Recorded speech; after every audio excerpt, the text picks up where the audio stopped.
अस्सलामुअलैकुम, बिस्मिल्लाहिर्रहमानिर्रहीम।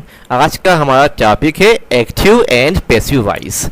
सबसे पहले हम ये पढ़ेंगे कि एक्टिव वॉइस किस तरह के जुमलों को कहा जाता है और पैसिव वॉइस कौन से जुमले को कहा जाता है, और एक्टिव वॉइस में से पैसिव वॉइस हम किस तरह बनाते हैं।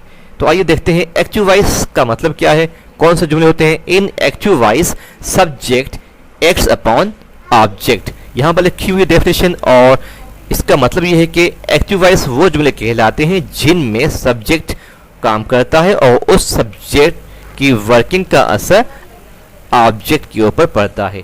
सेंटेंस को हम गौर से पढ़ते हैं तो हमें पता चलता है कि Ahmad eats a mango, Ahmad खाने का काम करता है, और जब अहमद खाने का एक्शन करता है तो उस एक्शन यानी कि खाने का असर पड़ता है मैंगो के ऊपर। मैंगो खाया जा रहा है, इम्पेक्ट हो रहा है मैंगो।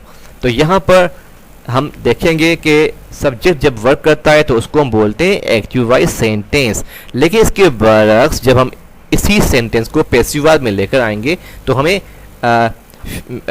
साफ जाहिर दिखाई देगा कि पैसिव वॉइस किसको कहते हैं। देखिए, a mango is eaten by Ahmad, यानी क्या हुआ कि ये पैसिव सेंटेंस है। हमने यहाँ पर देखा कि पैसिव वॉइस की डेफिनेशन जो है वो ये है कि while in passive voice object acts upon subject. तो मतलब क्या हुआ उर्दू में, इसका मतलब ये है कि इसके बरक्स पैसिव वॉइस जुमले वो कहलाते हैं जिनमें ऑब्जेक्ट काम करता है सब्जेक्ट के ऊपर। देखिए यहाँ पर a mango is eaten by Ahmad, यानी कि अहमद जो है एक आम खा रहा है। आम क्या है यहाँ पर, सब्जेक्ट है, तो वर्किंग किसके ऊपर हो रही है, सब्जेक्ट के ऊपर हो रही है। और पैसिव वॉइस को बनाने के लिए हमने कुछ रूल्स को फॉलो किया है, यानी कि अहमद को रिप्लेस किया है हमने ऑब्जेक्ट में, और मैंगो को रिप्लेस किया है हमने सब्जेक्ट की जगह पर, और इसके बाद हमने इस ऑक्सिलरी वर्ब का इस्तेमाल किया है क्योंकि सेंटेंस यहाँ पर लिखा हुआ है इंडेफिनिट टेंस, और वर्ब की फर्स्ट फॉर्म जो कि ईट थी उसको हमने ईटन में कर लिया है। आप हमेशा याद रखेंगे जब कभी भी किसी जुमले को पैसिव वॉइस में चेंज करते हैं तो वर्ब की फॉर्म को आप थर्ड फॉर्म में चेंज कर लेते हैं, कन्वर्ट कर लेते हैं। साथ ही साथ आपने सब्जेक्ट को ऑब्जेक्ट में और ऑब्जेक्ट को अपने सब्जेक्ट में रखना होता है बाय का इस्तेमाल करके। तो यहाँ पर the normal structure of an active voice देखिए, ये सब्जेक्ट वर्ब ऑब्जेक्ट ये जुमला कहलाता है एक्टिव वॉइस, जिसमें सबसे पहले सब्जेक्ट आता है तो उस जुमले को हम बोलते हैं एक्टिव सेंटेंस। लेकिन इसके बरक्स जब हम दूसरे सेंटेंस को दूसरे फार्मूले को देखते हैं तो वहाँ पर ऑब्जेक्ट है, फिर हेल्पिंग वर्ब है, फिर वर्ब की थर्ड फॉर्म है। तो जिस जुमले में ऑब्जेक्ट पहले आए, यानी कि जिस जुमले में ऑब्जेक्ट के ऊपर वर्किंग हो रही हो, तो उसको हम बोलते हैं पैसिव वॉइस सेंटेंस। और साथ साथ पैसिव वॉइस सेंटेंस को बनाने के लिए हमने वर्ब की तीसरी फॉर्म का सहारा लेना पड़ता है और बाय का इस्तेमाल किया जाता है।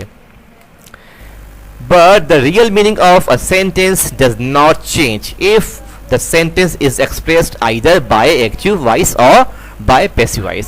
लेकिन जो जुमले की असल मीनिंग होती है वो मुतासिर नहीं होती है, चाहे जुमला एक्टिव वॉइस में हो या पैसिव वॉइस में हो। देखिए example, I write a letter, इसका मतलब है कि मैं एक खत लिखता हूँ, और इसको जब हम कन्वर्ट कर लेते हैं पैसिव वॉइस में, a letter is written by me, एक खत मुझसे लिखा जाता है या एक खत मेरे से लिखा जाता है। तो मीनिंग वही है, मतलब वही है, लेकिन क्या है कि कंस्ट्रक्शन ऑफ सेंटेंस मुकम्मल तौर पर चेंज हो जाती है। यहाँ पर हम देखते हैं कि सब्जेक्ट काम करता है, लेकिन पैसिव वॉइस में हम देखते हैं कि सब्जेक्ट के ऊपर वर्किंग हो रही है। I write a letter, letter के ऊपर यानी कि लेटर लिखा जाता है, and a letter is written by me, तो लेटर के ऊपर वर्किंग हो रही है, लेकिन यहाँ पर लेटर एज ए सब्जेक्ट है। Passive voice for all tenses rules, हमने ये रूल्स पढ़े, आपने पहले भी पढ़े हुए, लेकिन ध्यान दीजिएगा। देखिए क्या होता है कि सब्जेक्ट को ऑब्जेक्ट में चेंज कर दिया जाता है और ऑब्जेक्ट को सब्जेक्ट में कन्वर्ट कर लिया जाता है जब हम कभी कोई पैसिव वॉइस बनाते हैं। लेकिन वर्ब की जो फर्स्ट फॉर्म होती है उसको हम थर्ड फॉर्म में लेकर आते हैं, और बस आपने यही याद रखना है कि पैसिव वॉइस में हमेशा वर्ब की तीसरी फॉर्म यूज़ होती है। साथ साथ एक्सिलरी वर्ब के बगैर हमारा पैसिव वॉइस नहीं बनता है। अगर जुमला इंडेफिनिट है तो वहाँ पर इज, एम या आर का इस्तेमाल किया जाता है अकॉर्डिंग टू सब्जेक्ट। तो ये एक टेबल है जिन प्रोनाउंस को हम चेंज करते हैं ऑब्जेक्ट में। आई मी में चेंज हो जाता है। अगर कोई सब्जेक्ट होता है तो वी, अस में, यू में, ही हिम में, और शी हर में, दे में चेंज हो जाया करता है।